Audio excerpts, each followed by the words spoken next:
देलही बुझक बुझक बुझक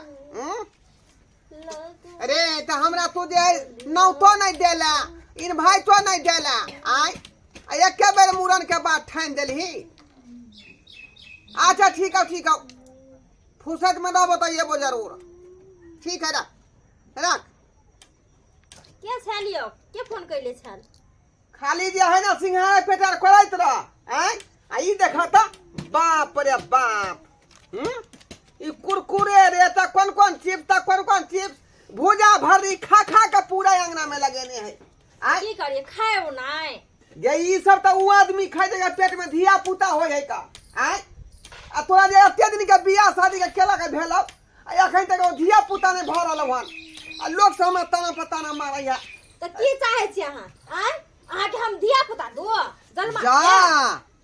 ए बौ कथिला करै लो कथिला करै है कथि ला करे है आय? देखियो हम अहाँ के कह दे छै कान खोल के सुन लिया हम अखन 5 साल तक हम बच्चा नहीं जलबा बुझा बच्चा जन्मला के बाद ई जगाल है पूरा चौकट जा है पेट खराब भ जा है हाँ। तबियत खराब भ जा है पेट बड़का टिबल भ जा है वो हमरा पेट बड़का टिबल नहीं करे बुझा बुझ यानी पूरा राज भ गेले तै तकर बाद ई बच्चा देते हां ये टाटा करै छै हैं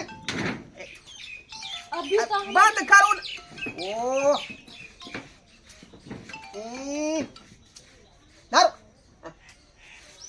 तोरा की कहे के मतलब हौ की कहे के मतलब हमर हौ कहे के बदलवा 5-6 साल हम बच्चा ना दे सकै छी 5-6 वर्ष नहीं देबही नहीं तो तोरा पूजा करे हम लाल छ त कर गे पूजा करे लाल छियौ देखिए एना कथि ले बजै छी अब पूजा करे ले कथि ले लेबे है 3-4-5 बरस इंतजार नहीं कर सकै छियै कोन पहाड़ ढह जेतै जे अखन बच्चा नहीं देबे त अथि भ जेतै कथी ला बियाह शादी के लिए से नहीं जाए आय हमरा से छोट हमर दोस्त यार सब छै तका सबके जे 4-5 गो धिया पुता भ गेलै आ धिया पुता से बेचारा निमर गेलै आ ई बेला जिया जे है कहे ना एखन 6 बरस देबे नहीं करबै हम हां अखन हमरा सजे सपरे के दिन